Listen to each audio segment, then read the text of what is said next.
watching The Jump. Thanks to Hungry Jack's, the burgers are better. We have a massive show coming up for you across the next hour.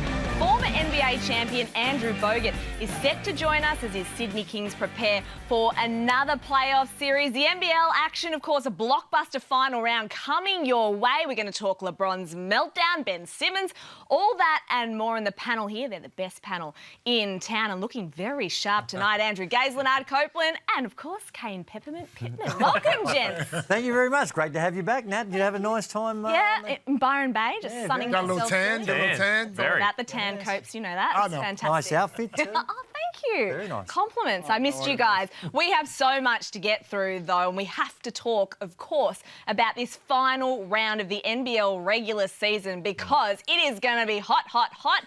Let's take a look at the ladder as it stands. There are 3 teams that are pretty much locked in and ready to go. The Kings, Taipans and Breakers, but there's still 4 teams essentially fighting it out for the final 3 spots. Copes, who's making it? Well, look, there's a chance Melbourne United could make it.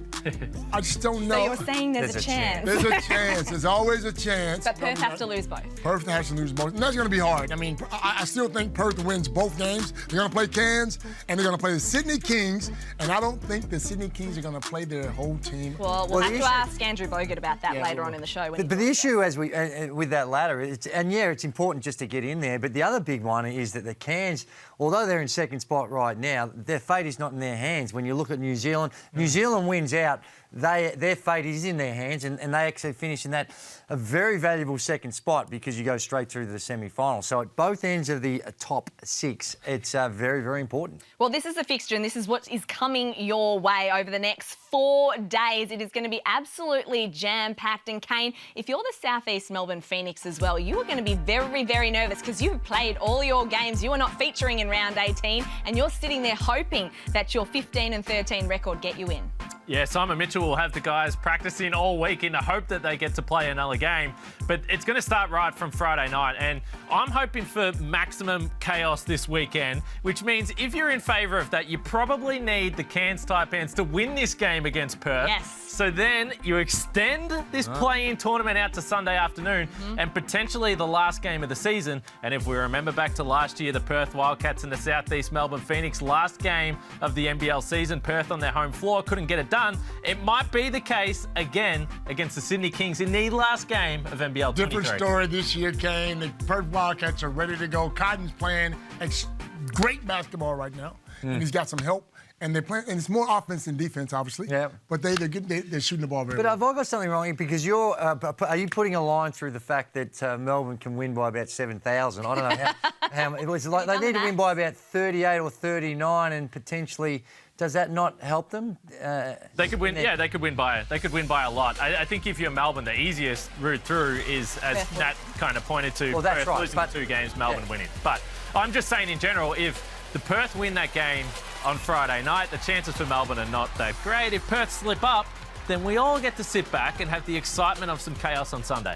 If Melbourne don't make it, and it's probably looking more unlikely at this point, I'm trying to be a little bit pessimistic, so I'm happily surprised, but does the pressure then go on Dean Vickerman, the team? I mean, is it a failure of the season if they don't make it? Dean's under no pressure of losing his job, if that's what you're referring to. I don't think in any way, shape or form that that's coming into the equation. They would put a lot of pressure on themselves, and they've got some hard luck stories to talk throughout the year. Sure, at the start, maybe they got their import in Jordan Caroline a little bit. They'd probably go through that again and say that was not a good decision. Nothing against him, just as far as the team is concerned. Injuries. Shea Ely not being there for half a season. Shea Ely, and shout out to Shea Ely, and our thoughts are with him because with another concussion, there's some. I've heard speculation that perhaps that maybe his career is on the line. So that's I hope not. A shocking set of circumstances. Let's hope that's not the case, and we wish him nothing but the best, and hopefully he's back playing sooner rather than later. But you know, I don't think, Kane, you've got your ear to the ground, so to speak, but I've not heard anyone even suggesting, intimating or even alluding to the fact that Dean Vickerman's under any sort of doubt of his job. No, they've had some bad luck, as you pointed to, with the injury stuff. Remember also Hook Porty at the start of the season, and it even goes further back to the pre-season with Daly and Jack White, who they thought were going to return. They ended up getting NBA opportunities. So ultimately every team that doesn't make the postseason has excuses. but it has been an interrupted season for Melbourne, and they just needed everything to go right. They were playing sensational basketball over the last couple of months, and then, as you pointed to, Illy unfortunately had another head knock. And Copes, what about the Jack Jumpers? They pretty much just need to beat the Illawarra Hawks, and they're in. And geez, that team is just growing and growing, and they want a bigger stadium now for the Tasmanians down there. What Scott Roth has done with this group has been incredible. Isn't it great? I mean, these guys are a team on and off the floor, and you can see that. They love each other. I mean, and what he's done is brought that culture in from last year, and it's continued, and that's why they're playing good basketball. I love to see them in the playoffs because they can upset some teams, and they scare some teams as well. Well, they proved that last year, didn't they? Yeah. They've got the same makeup. And again, I don't think any of us here at the start of the season, and admittedly we didn't know much about the new imports, had them in the top 6. And they're going to get there, and they're going to cause some problems yet again. And Scott Roth is great, but also Milton Doyle, he's been fantastic. So they've been very fortunate, and Will Magnay's getting healthy now. The rim protection that he's playing, Rashad Kelly coming off the bench. So when you're not aware of that beforehand, we all sort of speculate, and I think that's what they love, the Jack Jumpers. They love it when we doubt. The fans love it. The fans love it. Look, there are so many machinations for this final round. It's going to be super exciting. So make sure you stay tuned to ESPN, the home of hoops, to catch all of that. I am very excited, and it's clear that we have absolutely no idea what is going to happen and what the play-in tournament is going to look like. But one other major talking point this week has been the NBL awards season. We've got the Gazeys on Tuesday night, which we're all very, very excited. Stop smiling. Well, that's all he does. He talks about he talks about that award all day, man. I'm so that is a straight-out Joy. No, it is not. In fact, I'm quite embarrassed that it's called. I don't. You know, there was a tremendous honour. I was very humbled that they named the MVP, but after me, which is fantastic. But somehow or other, the whole night's now called the Gazeys. Now, I don't know how that's happened. You know how it happened. You called Larry and said, Larry, look, man, let's do the right thing, and call the whole night. Bit of respect, Larry. Help me out. I'm at 7. Come on, Larry. Help me out, Larry. Well, there's absolutely no controversy about them being called the Gazeys because it is very, very well deserved. But there has been a little bit of controversy when we're talking about the finals. Let's start with the MVP, though. I don't think there's any controversy when it comes to these 3 names on the list right here. Who is taking home the Andrew Gaze Trophy, Copes, this season? Well, I've been a Cooks fan the whole year. There's no secret. I think what he brings to the team and what he does for the team, and they're finishing first place again. So I'm a Cooks fan. Now, you said there's no controversy. I think Pender should have been on that list, but you know he didn't make it with the injury. We only have a top 3. Who if he should have been on the list, who are you taking out of that list? Well, look. No. Poop or get off the pot, as my dad used to say. That's what you got to do. Well, who are you taking out? I got him and Cotton right together because Cotton? I'll tell you why. Listen to me. Listen to me. Listen to me. The team early in the season. What are you checking for? Checking your water, bro. Early in the season weren't as good as you thought. Now Cotton's playing fantastic basketball now. And he deserves to be in that race. He hit 40 the other night. Pender's done the same thing. But he's been injured too. Of course. So you're taking Leonard Copeland saying take Bryce Cotton out of the top 3? No, I'm not. You just said he deserved to be those 2 together will be the He's third. the leading scorer in the league. Well, good. I love it. Who you got, Kane? Cooks for me. It's a pretty simple formula, and this isn't the only reason why, but he's been by far the most impactful player when you look at the on-off stuff for the Sydney Kings. Even though the Kings have won so many games, if you look at the numbers with Cooks off the floor, the Kings just are not close to the same team. And people will point to points per game and those types of things, but Xavier Cooks has played around 25 minutes per game. If he played a few more minutes, he would get the same numbers as those other 2 guys. The Kings maybe overall are a better team, but I think Cooks has been the most impactful and a 2-way player. I think Cooks will probably win it because his team's on top, and I think that sways a lot of the voters. But for me, Mitch Creek is the MVP of this season.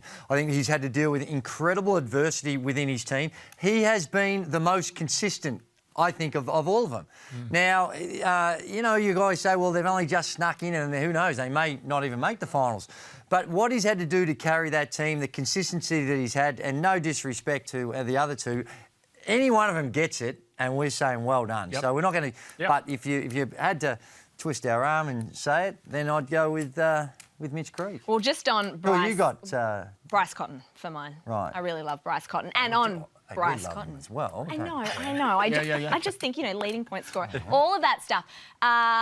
Bryce Cotton, you made me lose my train of thought. But his citizenship, Kane, little bit of a bump in the road. This has been a never-ending saga that has been going on for what seems like forever. The AOC seems to have withdrawn its support. What's the latest? What? Yeah, it's interesting. You said it's been a never-ending saga. It certainly has. And I think for Australian basketball fans, with everything that Bryce Cotton has done for the game in this country and for the city of Perth and the NBL, I think we all wanted to see him potentially have the chance to play for the Boomers, Gazey. It does seem like this has hit the ultimate roadblock. It's been slow going for starters. But if it is true that the AOC and Basketball Australia are no longer going to be really trying to push this forward, I think it would be a huge shame, Gazey. I think it's outrageous. If in fact, and the way you've explained it to me is that now that Basketball Australia has gone to the AOC and said, well, we don't think he's going to be in the team in Paris. Is that right? And they're the ones that have actually said there's no need to rush it. If that is the case, then someone in Basketball Australia needs to have a good hard look at themselves, because that is the most ridiculous thing I've ever heard.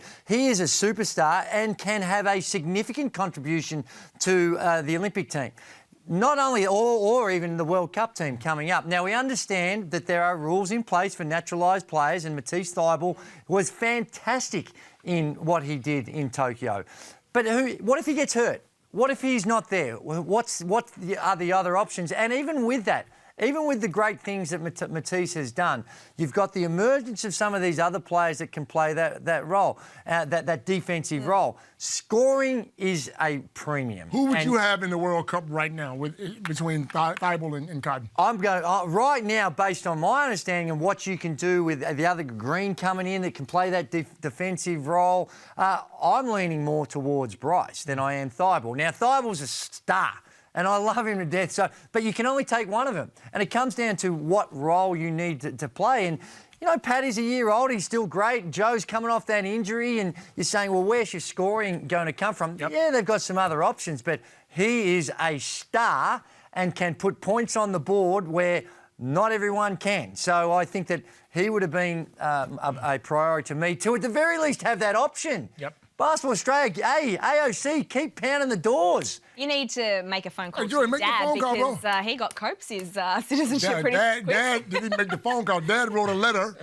put his stamp on there. I was taking 2 passport photos the next day. Getting well, back in the day when he was there, and we go back to the 70s, whether it's Rocky Crosswhite or Tommy Bender, Ken James. These are all guys that back then had to forego. It's a lot like you that you could have the dual passport. They had to forego their American citizenship. And my dad got to know a lot of the people and know a lot of the system, and he was able to get it done.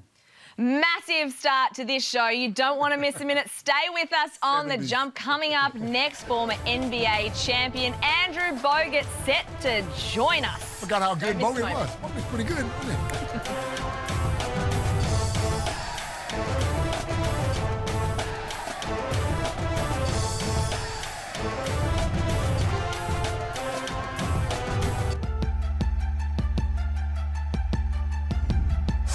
It down with authority. Oh, beautiful piece of work by the superstar. And Bogut rejects it. To Bogut on the move. Big Bogut says, I'll meet you, Miles Plumlee. You're watching The Jump thanks to Hungry Jack's. The burgers are better, and former NBA champion and Sydney Kings part owner Andrew Bogut has been good enough to join us on the show tonight. Andrew, welcome to you. Thanks for having me. Now, your Sydney Kings, we're getting into the business end of the season, obviously. One more round to go. You guys are locked in, though, but there's a few more twists and turns still to come for several of the other teams. How are you feeling, though, going into another playoff series?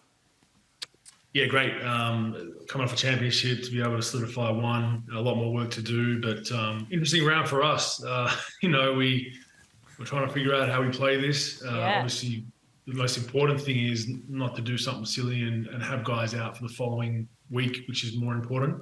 But at the same time, we want to stay in a bit of a flow with the FIBA break coming up and whatnot. There's going to be long pauses throughout these final series at different times. So it's that push or pull. Do you want to stay informed? Do you want to rest? There's no right answer. We're trying to figure it out right now. But I think we'll play our full roster in both games. But one of them we might limit some minutes. We'll see. Well, you answered my question. That's the question I wanted to ask you. If you guys win the next game on Friday, Sunday, surely you rest guys that need the rest. Cooks, a sore ankle, some of the guys need the rest. Surely you give them a break. I don't know, Coach. Those Perth fans, with them. So we have an opportunity to bump them down a little bit and make them not have one game on their, or maybe just one game on their home court throughout a final. We want to take that opportunity. So I'm not sure how the coach is going to play it. We're leaving that up to Chase and the group. We did have a few guys carrying some niggles throughout the season, so we can be strategic with it. But like I said earlier, it's tough. Do you really want to rest? Let's say we rest them that Sunday game. We might not play for 7, 8, 9 days. Yeah. So we might just treat that as a nice hard practice hit out, equivalent to, and play guys normal minutes, and then just stay in our routine that way. But there's no right or wrong answer. Look, I could look like an idiot in a week's time if someone gets hurt in that game, right? Like, why did you play him? There's no right answer. As Gazey knows, Pope's coaching, like, you're damned if you do, damned if you don't. We just pray that no one gets hurt. Yeah. Well, the other thing is too, is that if they lose to the Cairns Taipans, you might be in a situation to eliminate them as well. So there might be some other teams praying that you don't rest too many guys because they might want to get in there. But, hey, Bogs, we saw this week the announcement of the selections, the candidates for some of the awards that were going around, and a bit of a controversy about it. The players and the coaches are the ones that decides who goes through to that final three and ultimately decide who the winner is.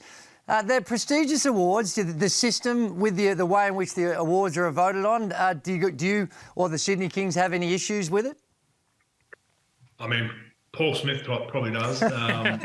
We think Xavier is one of the best defenders in the league. Probably just a victim to our success, right? And then you got Simon as well. Look, it's hard to disagree with any of the candidates. Ely's probably the only one. I love Shea Ely. If he's fully healthy and played the whole season, he's probably one of the best defenders and does win defensive player. That's probably the only head-scratching one because he hasn't played a lot of games. But someone's always going to get the rough end of the stick. I'm not a fan of players voting. I'll go on record there. I think coaches should be the voting, maybe head coach and assistant. Maybe even bring a GM in, head coach and GM, just because there's going to be bias regardless. But with players, there's heavy bias. It's like, I'm not voting for that guy because he just gave me 40, or I don't like that guy. Like Sean Bruce would never get a vote for anything. He wouldn't even get a vote for the Gatorade campaign, right? Like, so, it's one of those tough things. Same as NBA, I think coaches should be the voters, not anyone else, because the coaches will see that team up close. They'll see the best players. I'll be like, hey, this player just kicked our butt. He's getting my vote. It's right in their mind. Whereas I think with players and coaches, with players and media like the NBA, there's a lot of bias that can go in. Speaking of coaches, Chase Buford is a finalist again for Coach of the Year. Now, the Cairns Taipans and New Zealand Breakers have been the great stories. They've moved up to the top of the standings, but the Kings have been there through last year and now this year, and Chase Buford is in the box seat to potentially win 2 titles in 2 years in the league. Do you think he's been overlooked because most of the commentary is about those other 2 candidates? Yeah, and unfortunately, you blokes and everyone else in the league, the commentaries about his things not to do with coaching for the most part. So that, I think, I get it. We love the antics. He's an emotional guy. I think that's overplayed at times, and I think it hurts him a little bit because, the theatrics and all that, where the other guys are a bit more cool, calm, and collected. But we're winning games. I think I'm biased. Yeah, I think he's the best coach in the league. Like, our record over the last 2 years, our road record last season coming into this season is insane. So it's a tough one. But look, all 3 coaches, I mean, what New Zealand's done, what Cairns have done, I mean, sensational. I mean, New Zealand, considering we've spoken about it a lot with COVID the last 2-3 years, everything they've had to deal with, for him to bounce back and get them raring, and they play a nice brand of basketball, physical.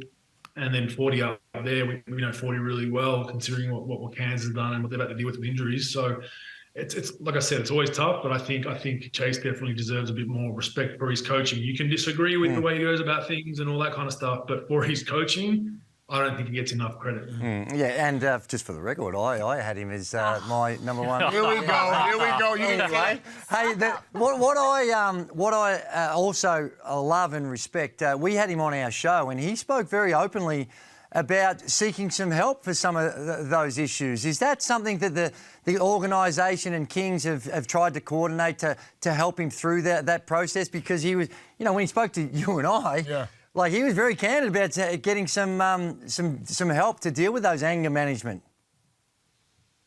Yeah, look, I mean, we're a small step in his basketball journey. We're not silly enough to think he's going to be in Sydney for 20 years, right? He's going to eventually be back in the big leagues in the NBA. And if we can be a small help to getting him better as a basketball coach, that's great. But I will say this: I'd rather a coach that cares. Like, I'd rather a player that cares. Like, every now and then you got to pick him up and put him back on the track. I'd rather that than being like, does that coach care that he just lost, or is that player like showing no emotion? Like, I love that. I'm a different beast. I think it's sensational. He cares. He really takes winning and losing hard. You know, even if there's games we win and he's not happy, you know. So I think you got to have that. At times it can be tough on him personally and whatnot, but I'll take that 10 times out of 10. And a coach is just like, my paycheck's still coming after an hour, you know? Yeah. Now, Bogues, last year you guys had 3 of the best imports in the league. You win a championship. This year you got very good imports. Are you trying to hold on to them? How do you keep teams from poaching these guys for next year? You know how it works in Australia. Oh, it's Grant Kellys of the world just open up checkbooks every season and just dump money for all that imports, you know? Love you, Grant. Just joking, mate. Don't text me, please. But it is what it is. It's a league where, you know, if you want to inflict some pain, we did it with Casper Ware, Melbourne United. So it's cyclical. When imports play well, they play themselves into more money. Even with locals, you know, Xavier Cooks, we had to back up the truck and make sure that he stays in Sydney because he's one of the best players in the league and one of the best Australian players. So that's just a part of our business. That's tough. You know, maybe our scouting, we should get a little bit of commission from teams. But other than that, you know how it is, Copes. Like when you went for that little nice little retirement tour to Adelaide and Brisbane. All right. Speaking of salaries, though, do you think whether it's the team or the individual, we are at a place where maybe the fans and everyone would benefit from understanding how the salary cap works, the different ways that you can work around the cap, go over the cap? Because I know you sort of mentioned Adelaide there, but we all understand they spent a lot this year and they didn't even make the play-in tournament, or it doesn't look like they're going to. Oh, they love that 7th spot. They three-peated that 7th spot. Look, you know where I stand on this. Yeah. I'm all about releasing player salaries, team salaries. I think the NBL is very quiet in the off-season, and I think that's what the NBA does a great job. They own every month of the year pretty much with different types of things: summer league, free agency, you know, trades, championships, playoffs, preseason, just keeps going around and around. The NBL has about 2 or 3 months, 4 months where things go quiet. I think that'd be an optimal time for us to release salaries from the previous season, have a debate. Oh my God, that Bogut's overpaid, or, you know, that guy's not getting enough, or wow, that was a bargain for that team. How do they do that? You know, great job by the GM, poor job by the GM. I think those are great debates. And I think the NBL needs to embrace that. I know the Players Association isn't a huge fan of it, shocker. But I think it's a good thing. I really do. I think the more you can have people talking about basketball and debating those kinds of things, good and bad, you got to take the pros or the cons. I think it's sensational, so I'm all for it. Speaking of salary caps, who do you think who's getting the big money on this desk? Who do you think? Well, he knows it's not me. Who's getting the big money on this desk? Oh, Gazey for sure. There you go. Give me a spell. Has never said no to an appearance. There we go. Hey, Bogues. He'll show up to a rodeo. Hey, Bogues, if we can just pick your brain a little bit too about the NBA. Some incredible things happening there. LeBron James, unbelievable. This is something I thought that no one would ever get to. What, call him a crybaby? No. He's going to overtake Kareem Abdul-Jabbar, the all-time leading scorer. You've seen him. You've seen some of the theatrics. You got to meet him and play for him for a very short period of time, unfortunately, with that horrific injury you sustained when you were at the Cavs. Just give us your thoughts on LeBron and what he's about to achieve. I mean, I'm with you. I never thought someone would have caught Kareem, but it's just a testament to how he's able to recover from the game. Like there's a skill set, the athleticism, and how good he is.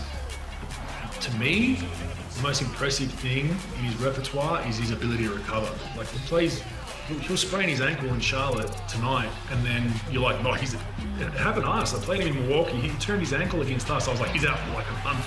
And the next night he had 45 in Charlotte or something. You're just like, his recovery rate just to back up night to night is unbelievable. And to be able to play, you know, going into his 40s, putting up those numbers, I mean, it helps when your team's not very good and you are chasing some points. But hey, good luck to him. But I think I'm kind of an MJ, the greatest of all time. But I got to reevaluate once he gets passes that Kareem record. I really have to reevaluate. Come on, Bogut. Come on, bro. You've had a bit of a All-time leading spell. scorer.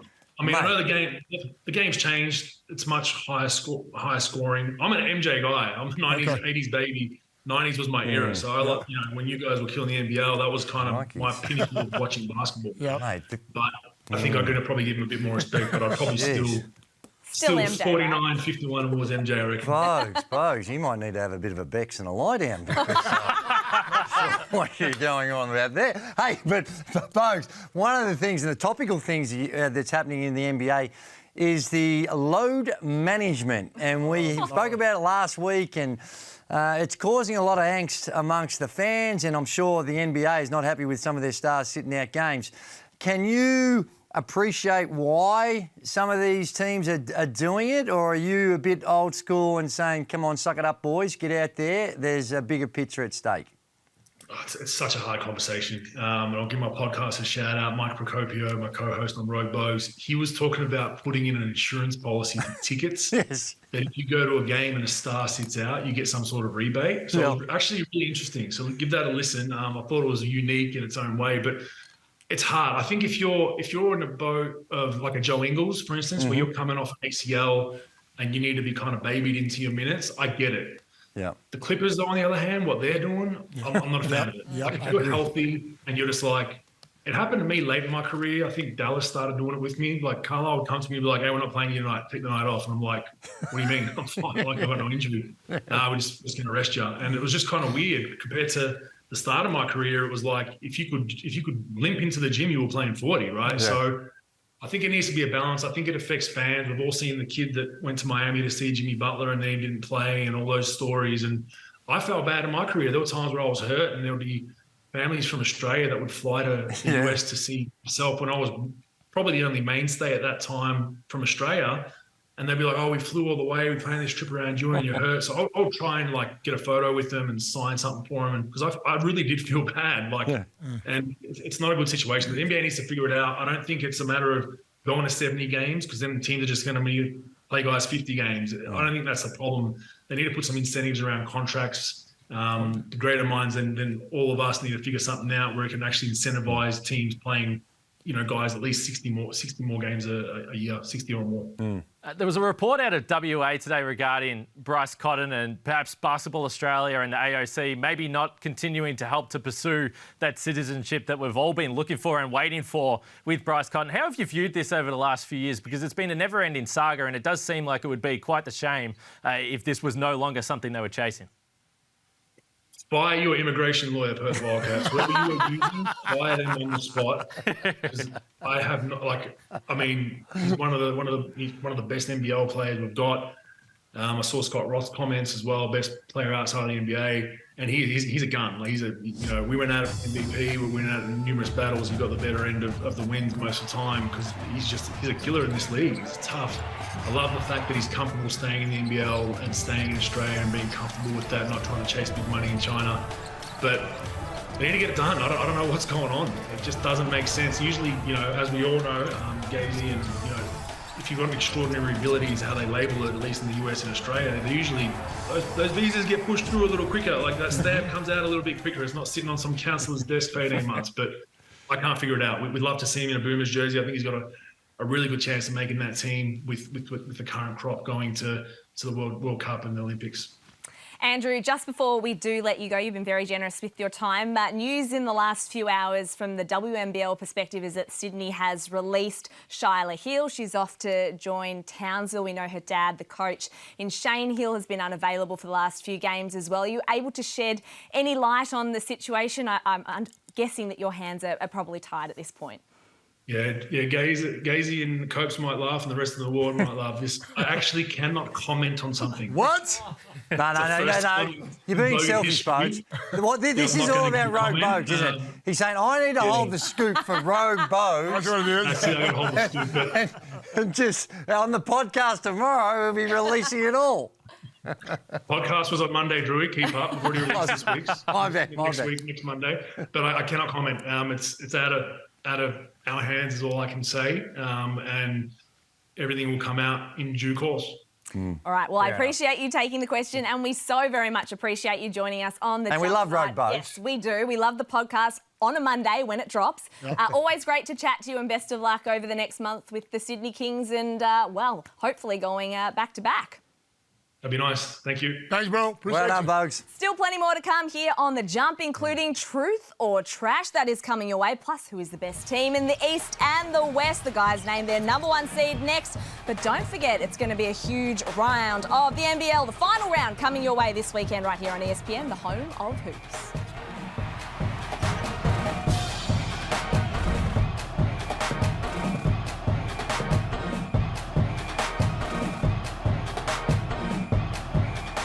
Greatness inspires greatness. You know, we say it all the time. There's going to be a bunch of greatness in this building.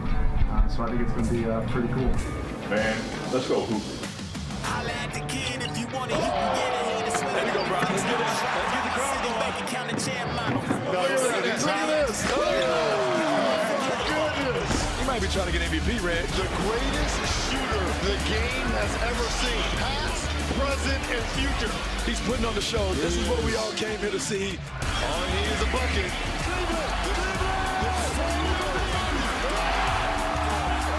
Game-winning shot by LeBron James. That was an unbelievable game and finish.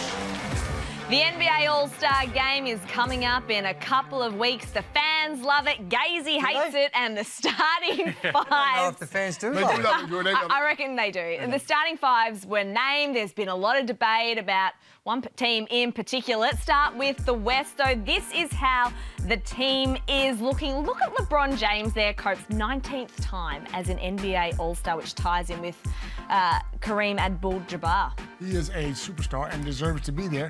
Now, this team, though, probably going to win it. Look at that. Look at the stars. Curry, Doncic, Jokic. Williamson, is he? I thought he was injured. Zion, is he playing? He's playing. No, he's there. LeBron, you forgot about him as well. I said LeBron. And this is the team in the East. This is where it gets maybe a little bit more controversial. We will get to Joel Embiid in just a minute. But look at this. Giannis, your man Kane, is the team captain. He is, and he came in just behind LeBron James when it came to the voting, which the fans and then the players and coaches get involved there as well, the players and media there. So Giannis is going to be captain, LeBron will be captain, so they'll actually vote for their own team, so it's not East versus West. So it'll be like a little old school draft style. So we'll see. I got the West. He's been injured. Is he going to be okay? I don't think he's going to play. Yeah, Sorry probably. to say, Nat. No, well, I think we would all prefer, if you're a Nets fan, that he didn't play. But one name missing from that was Joel Embiid, the 76ers big man. He had this to say about the supposed snub. Man, I was not surprised. I think it's well documented that I'm not, well liked. And, that's cool. I don't know if it's because I troll a lot or, that, I guess I'm a natural, but it's cool. I keep being me. I keep being a natural, and I keep trolling. And if people don't like it, that's the problem. But whatever, when you look at, how many times he was an all-star, they're not going to say he was a starter this many times, which, having been a starter the last, 5 years, it is kind of disrespectful. I don't think anybody else had a better year than me. So he had that to say, and then he came out and dropped 47 points That's right. in the next game. No, it is. And you know what? He probably makes a valid point. You look at his numbers and what he's been able to do. He's right up there. So it's a bit of a snub. He's clearly trying to be humble about it, but he's a bit disappointed, which is fair enough. Well, what did you say before? If you poo someone, what on the pot? What did you say? You poop on the pot? Oh, he said you got to poop or get off the pot. That. So who are you having out? If Joel goes in? The way it is, the way it's picked, it's not East and West. Well, it would have been, for Embiid to be a starter, it was basically 4 guys had to fit into 3 spots, and it was going to be Giannis, Kevin Durant, and Jason Tatum. Yep. So one of those 4 was going to miss out, and they've all been dominating. Kevin Durant, maybe you say, missed a few games, but ultimately all 4 of those guys have been sensational and deserve to be in that spot. So someone was going to be unlucky or a snub. Well, With him being injured, they probably should might slot in. Yep. If he'd probably be the first drop coming in. Make sure that he gets a Guernsey. Okay, speaking of East and West, I want very quickly from each of you, who is the best in each conference? We're starting with the West. Kane, go. Well, the Clippers were my pre-season pick, and I'm going to stick with them now. There is some health concerns there, but I'm sticking with the Clippers. They're 29 and 25. I'm going with Golden State, and I know you guys looking at me like I'm crazy, but they've won it before. They got the experience, and when the guys get healthy, you would hate to play them. Jokic, Denver Nuggets. So I think it's their time, and they're on top, and they're rolling along very nicely. Nice. So why not? All right, well, they are the front runners. What about the front runners in the East, Kane? I'm not even going to bother because you're going to say the Bucks. And Copes, over to you. I'm actually going with the Bucks too. They got a lot of great shooters. Kane's rubbing off on me. They got a lot of great shooters, and they got some trade bait as well. I like the way they're going with Giannis. I like the Celts. I think the Celts, Tatum there, and they've been there, done that. I love how he just says he always picks the top number one team seed. every time. Man. Just saying. Okay, sorry. Some would say smart, some would say boring, some would say smart. Hey, how many games they play? There's a reason they are number one on the table. That's right. So there you have it. Well, there was plenty of action in the NBA today. I'm sure that Kane never even left the couch. This is what we had. The Nuggets and the Bucks, they got over the line. As did the Lakers. They beat the Knicks in overtime. And LeBron James had a triple-double. He scored 28 points to move within 89, everyone. He's within 89, Kane. When's he going to get the record? Because fans are forking out like 75K. Did you leave the couch today? Did you leave the couch? Of course he did, Coach. He had to get those buffalo wings. I did leave the couch, there's no doubt about that. And what we will say about LeBron, though, he's 89 points away from passing Kareem, as you said, Nat. Yep. That's around the 3-game window. That'll be the Oklahoma City Thunder at home. Yep. If he maybe wants the timing to be a little more perfect, you might want to do it the next game against Milwaukee. Kareem played for the Bucks and also played for the Lakers. That might be a bit more poetic. And did you see some of that in OKC? Is the game going to be in OKC? Because LA. And they're talking about the tickets. It's $75,000 a ticket. Pay that? Come on. $75,000. Surely we know somebody. Surely we know somebody that can get us a couple of tickets, Gage. $75,000. That's a big ticket item. Jesus Christ. Imagine that, you paid $75,000. And LeBron don't get it. And LeBron, after he's scored his first 8 points, and he's done his I'm taking some eggs with me. I'm taking eggs with me. If he don't get it, I'm slinging him at that. Oh, my goodness. Well, 75,000 is just, what, one episode of The Jump for you? I wish, yeah. I'm sure. All right, Truth or Trash is next. You don't want to miss that because I think Copes is going to unleash on LeBron's meltdown. Did his dummy spit sink any chances the Lakers have had of reviving this season? Stay with us. You are watching The Jump. We'll be back right after this. James comes up top, gets it. James on the drive, gets in the paint, layup, missed it. And the game is over. Lakers furious. They thought he was fouled. Oh, excuse me. And it's now overtime. LeBron James so upset. Regulation is over. We go to the 5-minute OT.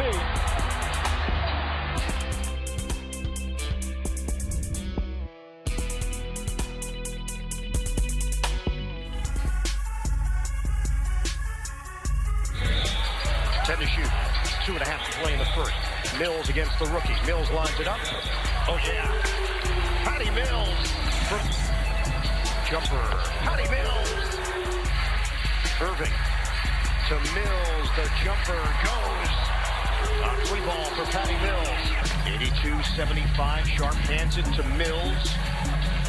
Off the window and in for Patty Mills. A little Birdie's on the block. Patty Mills with 21 points there against the Lakers. And once again, when the Nets need someone to stand up, Patty Mills is there, that next man up mentality, which he is so well known for. And that's where we start Truth or Trash tonight. And Kane, you are in the hot seat first. Truth or Trash, Patty Mills just proved what a great teammate he is again. It's easy. That's truth. Paddy is stayed ready. He is playing only 12 minutes per game at the moment. He's only appeared in 30 games. Those numbers are all down since his rookie season, since he's posted those sorts of numbers. But 40% from three. And the other thing is we don't know what's going to happen with the Brooklyn Nets when it comes to the trade deadline on February 9. Maybe there are some minutes that might open up in Brooklyn. There could be some changes with that team trying to compete. But Paddy stays ready. The shot's still there. You can rely on him for significant minutes whenever you need it. So that's an absolute truth. Yep. Gazey, I'm coming to you. Oh, hello. Sticking with the Nets. Yeah. Ben Simmons has broken the bond with another NBA coach. Before I let you answer, truth or trash, let's throw to Jacques Vaughn, who had this to say about Ben Simmons recently. Jacques. We saw Ben Simmons. He came out of the game. Do you have an update on Ben and also TJ Warren? Yeah, he ended up, Ben and TJ ended up having some knee soreness. Both of them. Coach, I think this is the second time for Ben on the second. TJ, sorry. Knee contusion for TJ. So he got hit. That's contusion. Let me clarify my my diagnosis for you, Megan. And Ben was knee soreness. Ben, this is the second time for him in the second game of back-to-back where he's had a left knee or a left calf or something like that. Is that a concern where the second game of back-to-back for him, he might not be able to maybe play in those? Well, I think, Christian, the goal is, in my eyes, I'll say this, is for everyone to play every game and to do what's necessary to be prepared to play every game. There's a certain amount of minutes that each individual played in Philly. Some play equally tonight. So the preparation that it takes going into that, you just have to give credit to the guys who were prepared to play, ready to play, did what was necessary to get their bodies ready to play. Yep. Well, two things answering that question. First one, congratulations to Jacques Vaughn. He knew everyone's name. He knew all the journos' names. That is impressive. I mean, I can't even remember half your guys' names. That was some very, very impressive stuff for someone of my age to think that he could do that. I read nothing into that. I think people... listen, I think people extrapolate some of the body language.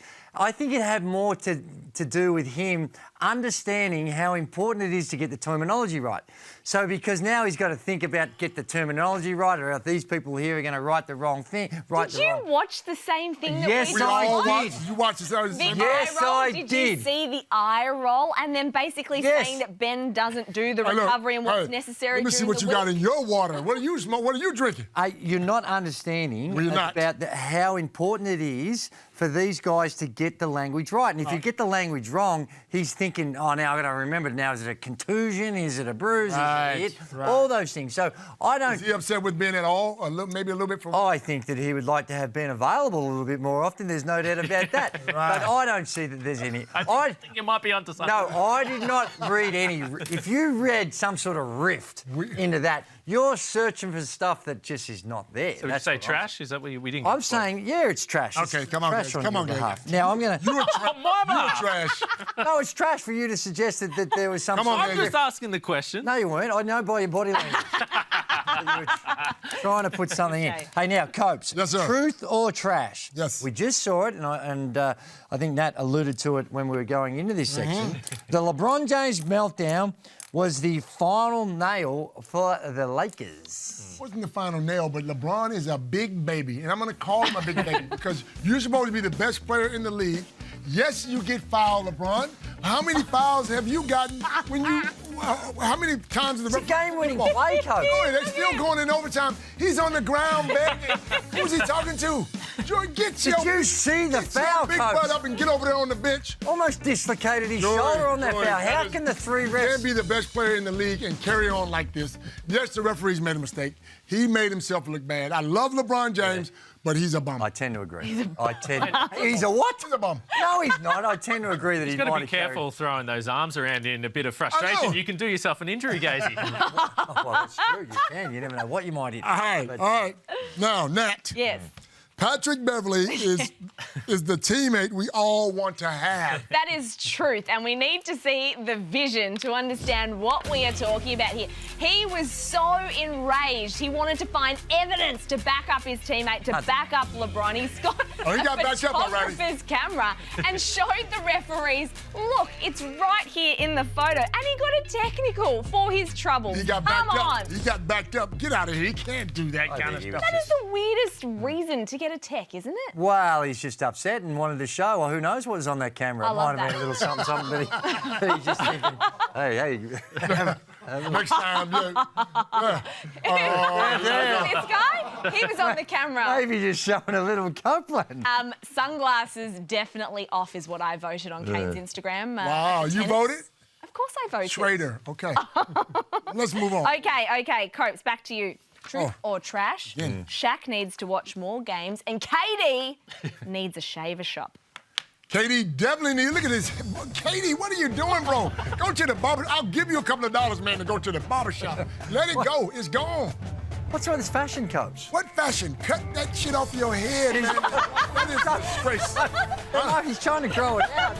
Grow what out? Grow his hair out. It grew out and grew back in, man. He needs to let that go, man. You look bad, man. Come on, man. From one brother to another, let it go. Look. Come on, man.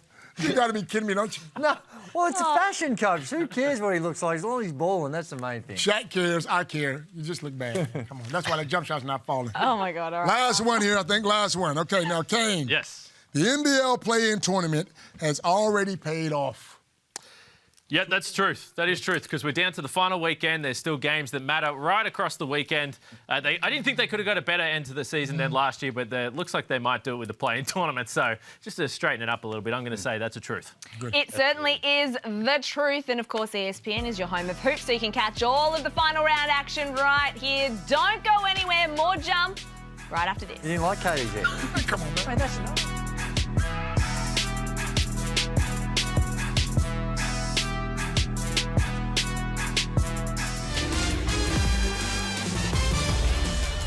Sets her feet and pulls the trigger. Blitz arms. Why not? When it's your night, it's your night. Blitz arms. Jackson puts it on the floor. Looking for an option. She wants Jackson inside. Why not? Froling gets the hands up, but Jackson finishes. Jackson tries to get to position and does. Southside are absolutely flying at the moment. Pardon the pun. And, of course, on Saturday, February 4, it's a historic moment. John Kane Arena up against the Sydney Flames. It'll be the first time a WNBL game is played at that venue. 6:30 p.m. Australian Eastern Daylight Time is the tip-off. I cannot wait, Gazey. This is a huge occasion. And it's a landmark moment, I think, for the WNBL. They're trying to set the all-time attendance record, and I think it's around 7,000 or something in that area. So, and I think they've already sold about 6. So, tickets are really cheap. $20 for an adult. It's a great night out. And you can honour one of the greatest athletes this country has ever produced in Lauren Jackson. And they're up against the Flames, who are going through some challenges. But, you know, the Sydney-Melbourne rivalry, all those things kick in. If you can, get along, and it should be a special night for basketball in general, but of course for the WNBL. Yeah, Southside on top of the WNBL table at the moment. Now, thank you for staying with us on The Jump. This show has gotten a little bit loose tonight, but we are Copes is working a little blue. Wow. Just slightly. But we're looking forward to this weekend. Of course, the final round of NBL action. So many different machinations. We have absolutely no idea which are the 3 final teams that are going to be joining the Kings, the Taipans, and, of course, the Breakers, as you see there. The Jack Jumpers, Perth, Southeast Melbourne, Melbourne United. They're really the 4 hopefuls that are still waiting. Adelaide 36ers, probably not so much. At this point, we're thinking it's Melbourne United who miss out. But Perth, if they lose 2, Kane, they're gonskis. Yeah, they're definitely at risk. And I guess we should point out, we did talk about the top 2, but New Zealand, they've had to go through the COVID stuff in December and missed a bunch of games. They've had a jam-packed January, and they're still in a chance of finishing in the top 2 if they beat Illawarra and Brisbane, and that would be a great result. Their fate's in their hands. That's they have a better. You'd rather be in their circumstances than the Cairns Taipans. Yeah, absolutely. Who have to win, of course, but then rely on the Breakers losing. And the Breakers, they've still got some work to do. The Illawarra Hawks they're playing they've got nothing to lose, but they can be dangerous. They're competitive. They can be very dangerous. And when they've got nothing to lose, they're rolling it out. They know there are no more practice sessions. They're just going to have some fun. It's tough for both them and the Jack Jumpers, because if they beat the Jack Jumpers, now I know percentage is probably working in the favour of the Jack Jumpers, but still, it's one that the Jack Jumpers still need to put away.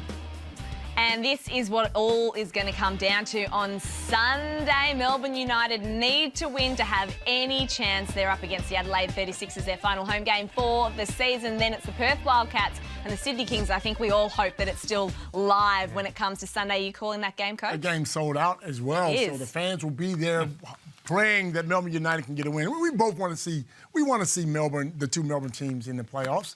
You know, I know some of us at the table doesn't want the Melbourne United team playing, but really, who would that be? Maybe, I don't know. Maybe Kane sort of said something about Melbourne. I just love the game. I just love the game as long as everyone is competitive and there's some good results. I don't care who makes it. I just hope that the games are still live. We'll both be there on Sunday at John Cain Arena. I'll be working, but you'll be sitting around. I have the computer watching, up, typing away. And we've got some WNBL action coming your way in just a moment. Perth up against Townsville and Shyla Hill taking on, well, she's just been released. New team. New team straight into the lineup. I believe she has to play the last 7 games to qualify. She's played there for the before, though. postseason She has history. She Yeah. has history with the coach, so it's not, when we say a new team for this current mid-season. Yes. Mid-season, though, Yeah, it's an interesting situation, which I'm sure Kane and ESPN.com.au will be able to shed some light in the coming weeks. Thank you so much for joining us. Do I have to cut my stuff off? No, your hair's nice. Is that all right? You're all right. You're all You right. are not KD. Don't I'm worry borderline. about it. Kane's okay. The Gazeys next week, of course, on Tuesday night. We'll all be there. We cannot wait to see you then.